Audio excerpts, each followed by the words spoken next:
Bapak, Ibu, Saudara, jemaat yang dikasihi oleh Tuhan, kita akan merenungkan kebenaran firman Tuhan pada hari ini. Namun sebelumnya mari kita berdoa memohon bimbingan Roh Kudus. Kita berdoa. Bapa di sorga, kami mengucap syukur anugerah kasih sayang Tuhan terus menyertai hidup kami. Hingga pagi hari ini kami boleh bersujud di bawah kaki Tuhan untuk memohon kekuatan agar hari ini kami mampu melakukan tugas aktivitas kami. Kami mau merenungkan firman-Mu, tolonglah kami oleh kuasa Roh Kudus. Amin.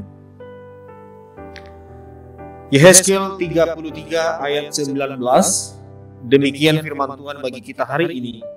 Sebaliknya, kalau orang fasik bertobat dari kefasikannya dan ia melakukan keadilan dan kebenaran, ia pasti hidup karena itu. Saudara yang dikasihi oleh Tuhan, dari bacaan ini kita memberikan tema kecil, bertobat pasti hidup. Wah, ini temanya ini luar biasa. Bertobat pasti hidup. Bahwa sejak manusia pertama jatuh ke dalam dosa dan tabiat dosa mengikuti dan menjadi bagian dalam diri manusia, sehingga kita dilahirkan ke dalam dunia dengan segala kecenderungan hati untuk selalu melakukan dosa, melakukan kejahatan. Daud menyadari hal itu dan berkata, Mazmur 51 ayat 7, sesungguhnya dalam kesalahan aku diperanakan, dalam dosa aku dikandung ibuku.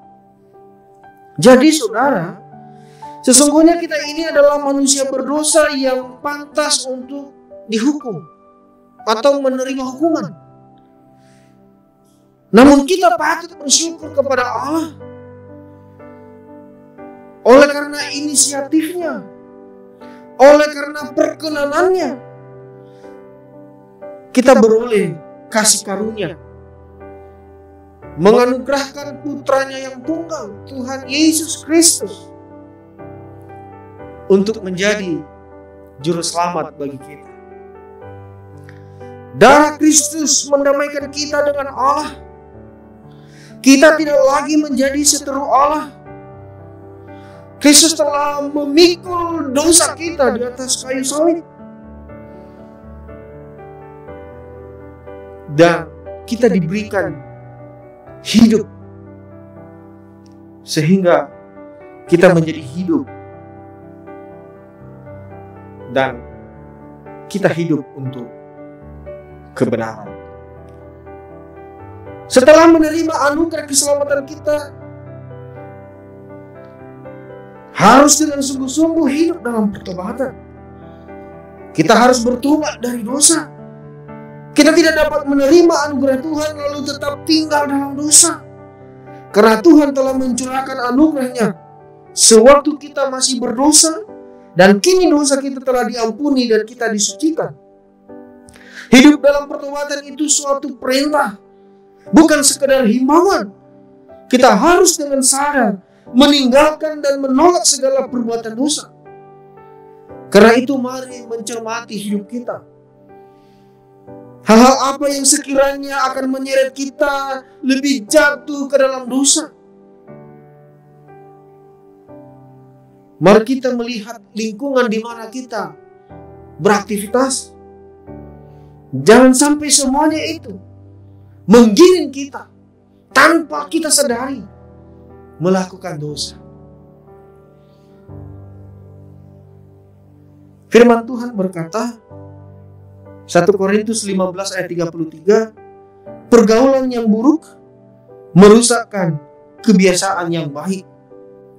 Dan siapa bergaul dengan orang bijak menjadi bijak, tetapi siapa berteman dengan orang bebal menjadi malang. Amsal 13:2. Saudara, baiklah kita bersyukur atas anugerah yang boleh kita terima dari Tuhan. Ketika kita menyatakan bertobat, lalu segala dosa kita diampuni, mari kita jaga itu dengan baik. Kita harus berhenti berbuat dosa dan menghindarkan diri dari jebakan dosa itu. Kita memang masih hidup di dunia yang penuh dengan dosa.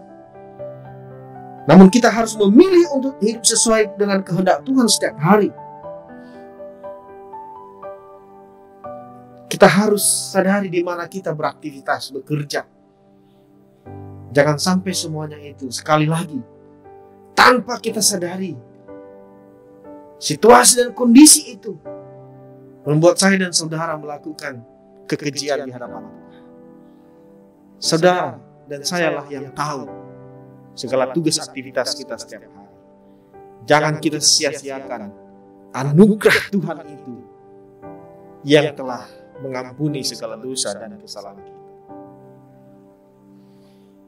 Demikian renungan bagi kita. Kita berdoa. Terima kasih Tuhan untuk firman-Mu di hari ini dapat mengingatkan kami kembali untuk melihat kehidupan kami, aktivitas kami di mana kami bekerja, berkarya, melakukan tugas-tugas tanggung jawab kami. Agar kami dapat menghindarkan diri dari perbuatan-perbuatan dosa. Kami memohon Roh Kudus menolong kami agar hidup kami adalah hidup sesuai dengan kehendak. Dalam nama Tuhan Yesus kami berdoa dan mengucap syukur. Amin.